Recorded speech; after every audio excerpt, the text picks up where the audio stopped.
This isn't spectacle. This isn't power fantasy. This is chaos, fear, and survival. World at War never tries to make war look clean. It doesn't reward you with heroic moments, it punishes you for being there.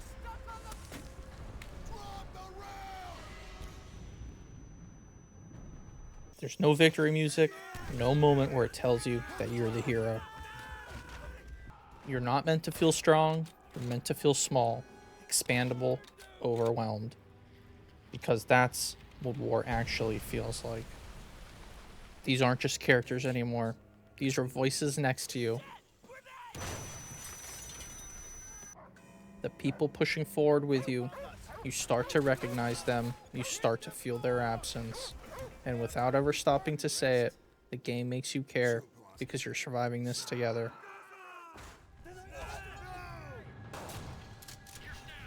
In this video, I'm replaying the World at War campaign from beginning to end. Not just to show missions, but to talk about what they're trying to say. We'll go through the Pacific and Eastern Front, break down the moments that matter, and look at how the game builds its story through atmosphere instead of cutscenes.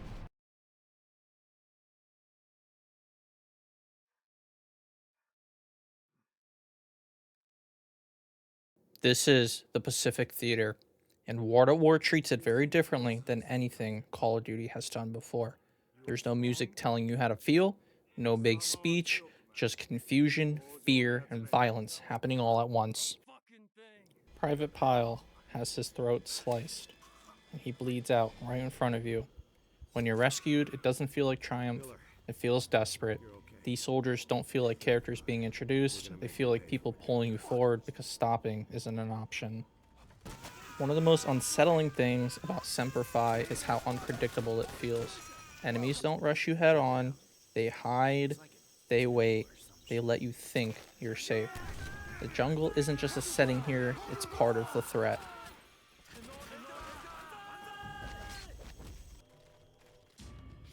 And this is where World at War starts doing something subtle. You begin to recognize the voices around you, the soldiers moving with you, the ones shouting warnings.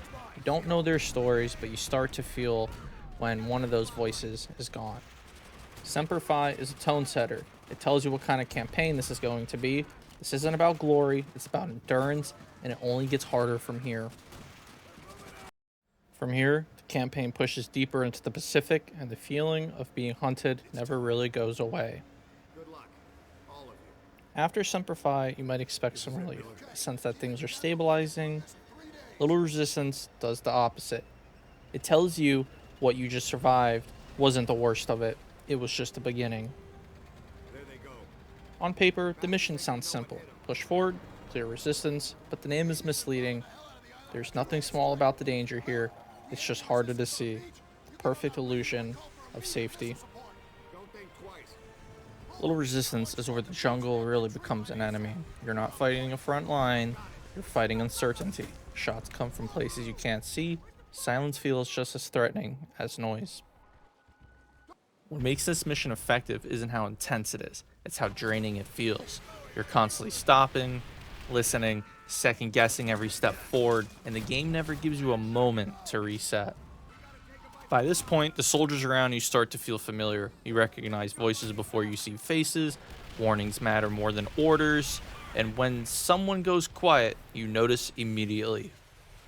By the end of Little Resistance, you're not more confident, you're just more alert. And as the campaign continues, that constant tension really never leaves.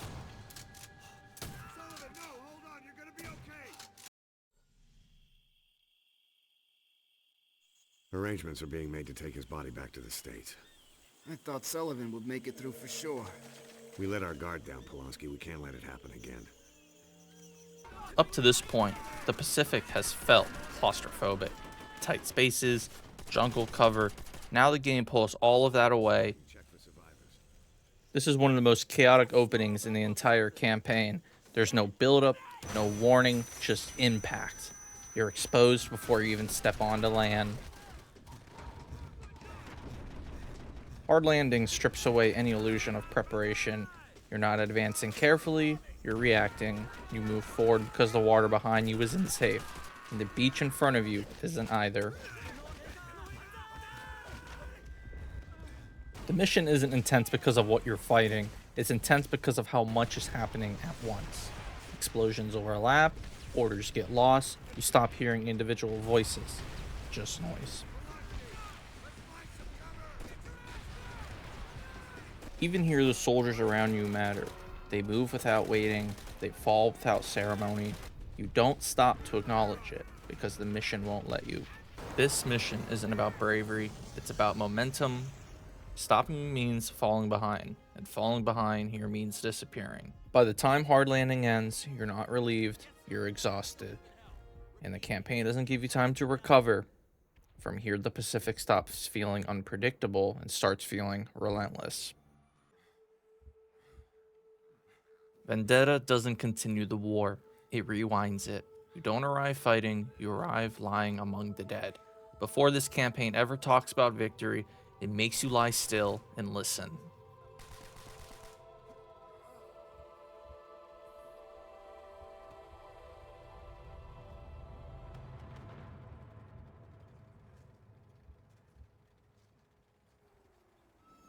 This isn't a battlefield anymore.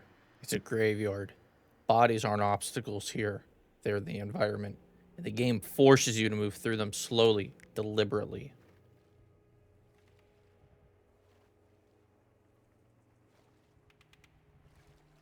This is where the world at war becomes personal. Reznov isn't introduced with spectacle, he's introduced with purpose. He doesn't talk about strategy, he talks about memory. Do what I say, and we can avenge this massacre. But for the cold-blooded murder of men, women, and children. Not just here, but throughout the motherland. For 3 days, I have hunted him. For 3 days, luck alone has saved his wretched life. Like Reznov states, patience. Vendetta is quiet by design. Every shot matters, every pause matters. The game slows you down, not to make things easier, but to make every decision feel permanent. The mission isn't about advancing a front, it's about settling a score. Revenge becomes the fuel that keeps you moving forward. Not because it feels good, but because it feels necessary.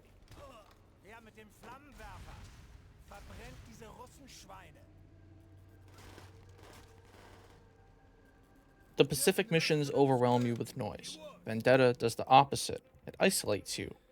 You're not part of an army here, you're part of a memory. World at War understands something important here. Wars aren't remembered in wide shots.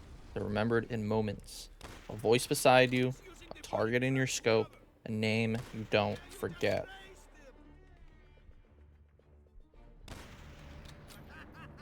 Vendetta doesn't end with closure. It ends with resolve. From here on, the Soviet campaign stops being about survival and becomes about revenge. And once that line is crossed, there's no going back.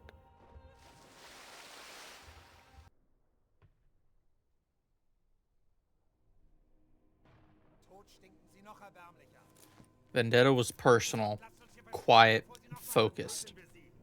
Their land, their blood, is where that focus turns into momentum. This isn't a single story anymore, it's an advancement.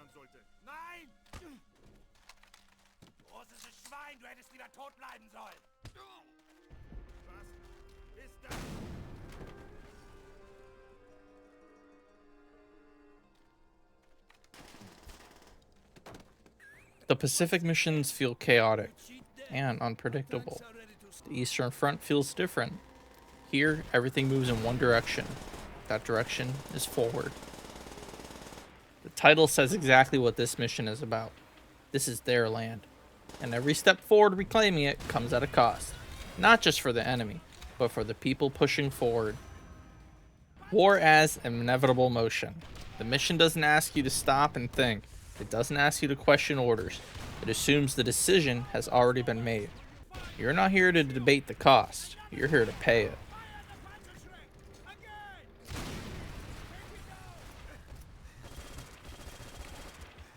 What stands out isn't how powerful you feel. It's how replaceable you feel. Soldiers fall. the line tightens, and the advancement continues. No speeches, no moments of reflection, just momentum. By now, you've started to recognize the people moving beside you, not by name, but by presence. And when one of those presents is gone, the mission doesn't stop to acknowledge it, it just keeps moving forward. By the end of the mission, the Red Army no longer feels desperate, it feels determined. From here on, the war stops feeling uncertain and it starts feeling inevitable.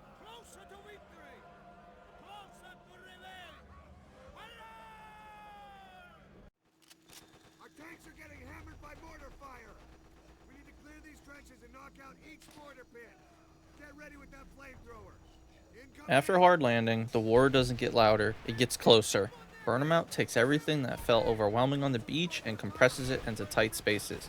This mission doesn't overwhelm you with scale, it overwhelms you with proximity.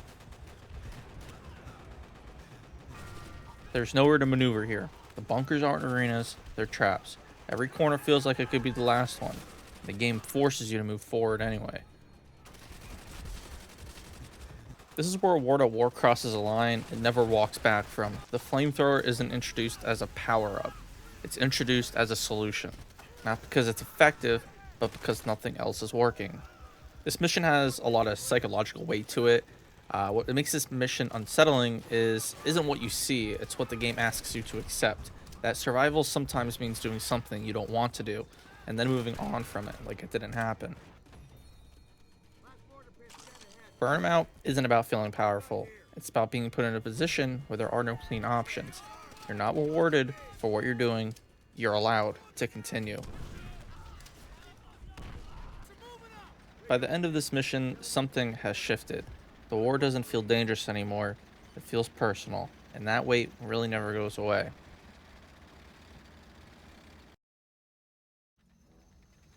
The 200mm on the point still has White Beach targeted. We all saw firsthand what that means when we hit shore. Any attempt to bring in reinforcements just leads to the same outcome. After Burnout, you might expect a pause, a chance to breathe. Relentless doesn't give you that.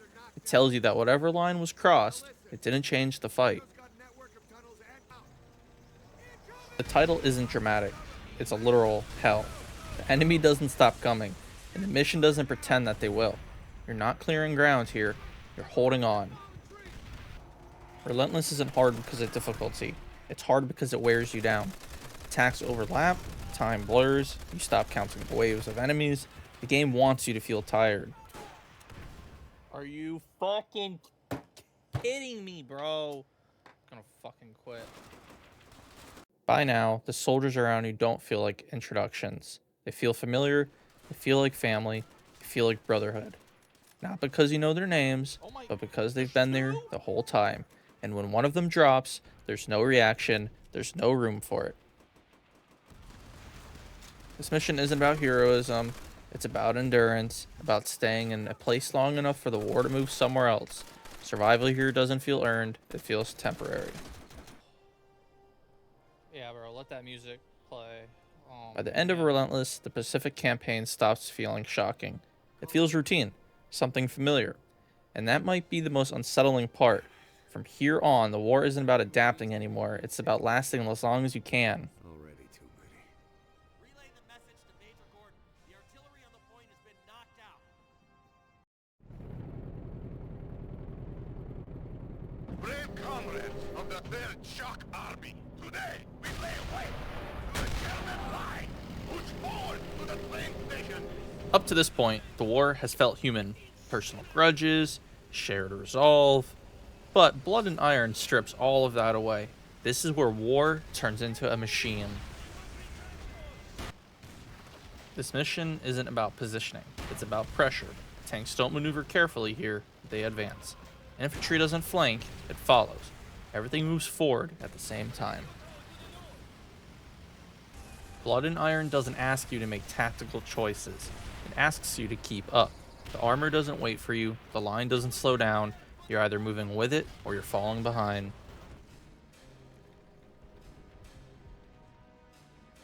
What stands out in this mission is how casually loss is treated.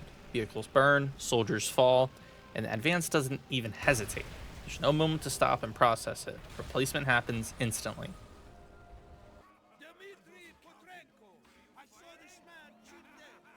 By the end of this mission, the Red Army doesn't feel like an army anymore. It feels like a tide. And nothing in its path is meant to remain standing.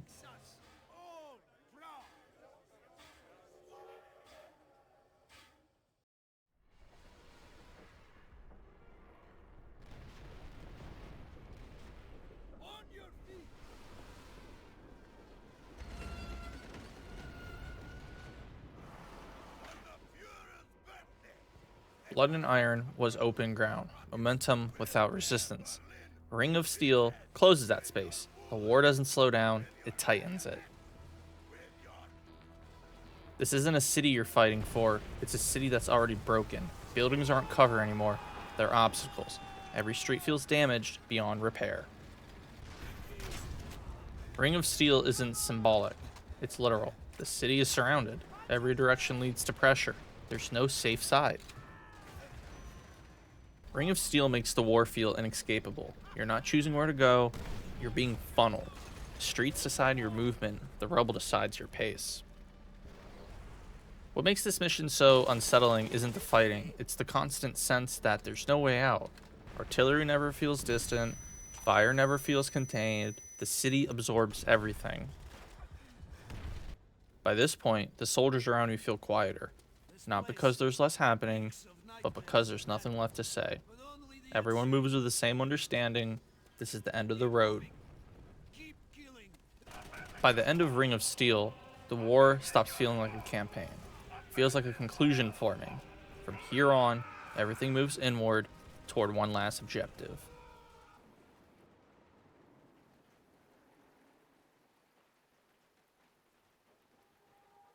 Ring of Steel surrounded the city. Eviction steps inside it. The war doesn't get louder here, it gets closer. These aren't battlefields. These are living spaces.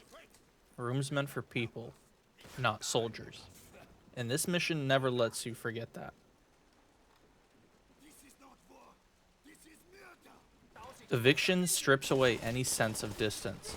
Every doorway feels dangerous. Every stairwell feels exposed. You don't clear ground here, you clear presence.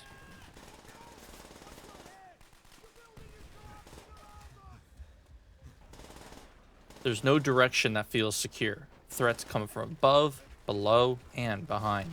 The building decides to fight. You just respond to it. By now, the soldiers around you move without speaking. Everyone understands what's required. Not because it's right, but because it's unavoidable. You don't ask who lived here, you don't have the time. This mission doesn't give you a sense of progress. It gives you a sense of erosion. Floor by floor, room by room, until there's nothing left to take. Earlier, the war felt massive.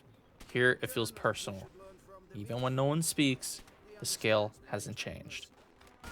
By the end of Eviction, Berlin stops feeling like a city. It feels like an obstacle. From here on, the war isn't about surrounding or entering. It's about finishing.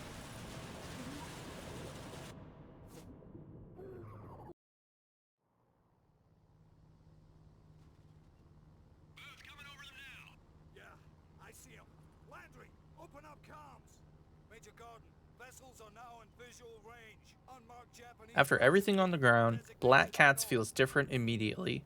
You're no longer pushing through jungles, you're no longer pushing through bunkers, you're watching the war from a distance, and somehow that makes it even more unsettling. Being in the air feels safer, detached, but World at War doesn't let that feeling last forever. You're still exposed, just in a different way. This mission takes place almost entirely in the dark. No landmarks, no clear front lines, just open water and distant flashes of light. It makes the war feel endless. You're not fast, you're not agile, you're carrying a heavy aircraft through the open sky.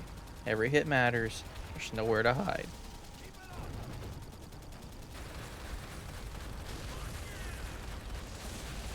The name fits the mission. Black Cats. This isn't a glamorous mission. It's quiet, it's lonely, and most of all, it's dangerous.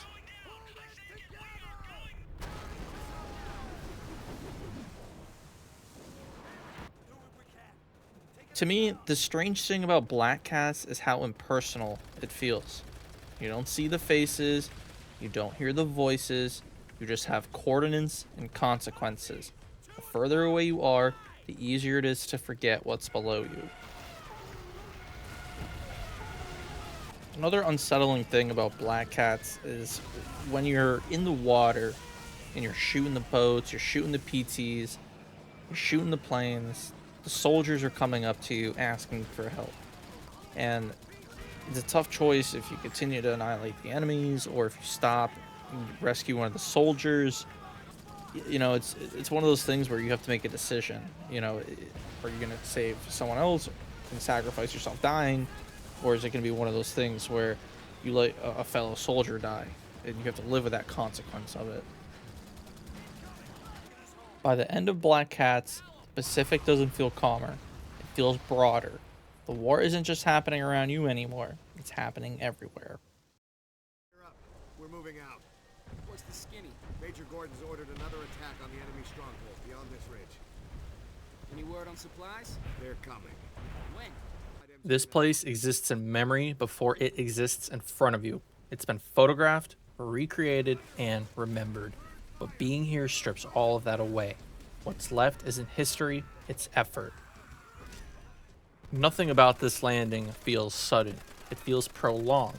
Every movement forward isn't answered immediately, and then repeated. The game doesn't build toward a moment, it wears you down until there's nothing left.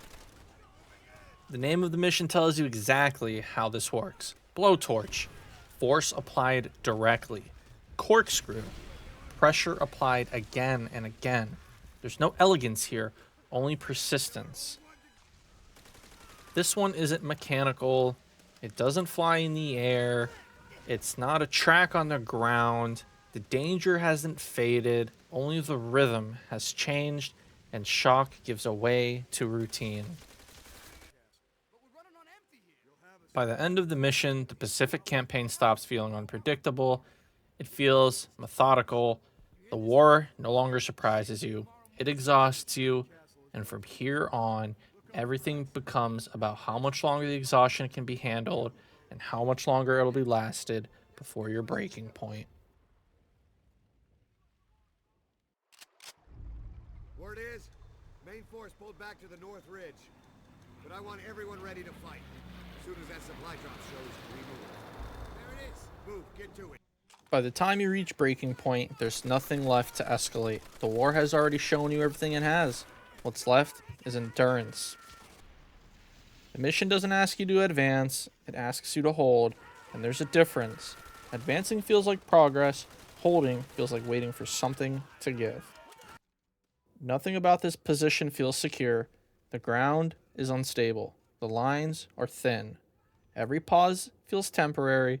You're not bracing for one attack, you're bracing for the next one. Breaking point isn't about a single moment. It's about accumulation, fatigue, fear, loss, everything piling up until something finally cracks. The mission isn't about courage, it's about limits. How far people can be pushed before something fails, and how often they're asked to keep going. They killed the Sarge! The bastards killed him! You sons of bitches! By the end of Breaking Point, the Pacific campaign doesn't feel resolved. It feels spent. The war hasn't been won here, it's just moved on, and whatever comes next will be carried forward by people who have nothing left to give. When we take Shuri Castle, we go home. All of us. Do you hear me? They flooded their own metro in an effort to kill us, Dimitri. But once again, they failed. And once more, we cheat death. By this point, the outcome isn't in question. What's left is resistance. Heart of the Right isn't the end of the war, it's the last place where it can still be a fight back. This is Berlin, at its breaking point. Not collapsing, but instead resisting. Every street is contested, every building is held longer than it should be, nothing here is being given up easily. What makes this mission stand out isn't how close you are to the end, it's how expensive every step becomes. Loss feels constant, not dramatic, but relentless. The closer you get, the heavier it feels. For the first time, you can see where this ends. The Reichstag isn't a symbol yet. It's an obstacle, one less structure standing between movement and closure. Heart of the Right is about the final resistance of something that knows it's finished. Not fighting to win, fighting to delay, and the delay costs everyone. By the end of this mission, the war hasn't ended, but it has narrowed. Everything that remains is focused on one place, one building, and what happens next won't decide the war, it will conclude it. April 30th, 1945. When he first spoke of Dmitri, Reznov told tales of a hero. Someone we should all aspire to be like. At times, I have seen him show mercy, and at others act with complete brutality. I do not understand him. Perhaps heroes need not question their actions. Steel yourselves, men, for the final push to victory. Today we crush what remains of their fascist Reich. As heroes, we will return to Russia's embrace. Our land, our people, our blood. Every campaign has been moving towards this. Not a victory, but an ending. Downfall doesn't feel like a final mission. It feels like the last step of something that's already over. Berlin isn't a battlefield anymore. It's what remains after one. There's no front line here, no clear objective, just ruined ground that still has to be crossed. Nothing about this advance feels urgent. It feels heavy, like everyone already understands what's about to happen, but still has to be here for it. Reznov's journey doesn't end with relief, it ends with certainty. Revenge doesn't lift the weight, it just confirms it. What was lost stays lost. The building is supposed to mean something. Power, authority, control. But standing here, it feels empty. Just stone, just debris, just dead bodies. Just another place the war passed through. And with that said, this is the moment history remembers. But the game refuses it. Just like a climax, there's no relief, no sense that anything has been restored, only confirmation that it's finished. And with that said, the war doesn't end with celebration, it ends with silence. With people standing in places that no longer matter, trying to understand what was paid and what can never be recovered ever.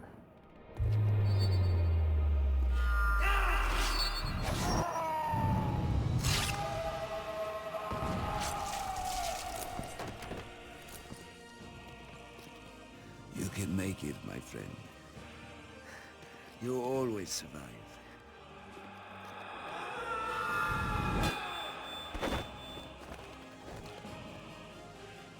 The honor should be yours.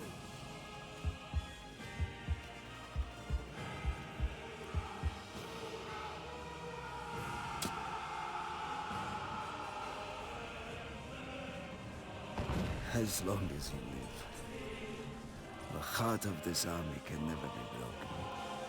Things will change, my friend. As heroes, we will return to Russia's embrace. The Pacific and Eastern Front never touch. They're fought by different people in different places for different reasons. but they tell the same story. In the Pacific, the war is close. It's personal. Every step forward feels uncertain. On the Eastern Front, the war is fast, mechanical, and people move forward because stopping is no longer an option. One side of the war wears you down through survival, the other through inevitability. Different paths, but the same cost. What World War understands is that war doesn't shape itself around heroes, it shapes itself around people. It turns survival into routine, loss into exception, and endurance into the only measure that matters. This campaign doesn't ask you to feel proud of what you've done, it asks you to remember it, to sit with it. Because when fighting stops, that weight doesn't disappear. The Pacific does not end with relief. Berlin doesn't end with celebration. Both end the same way, with exhaustion.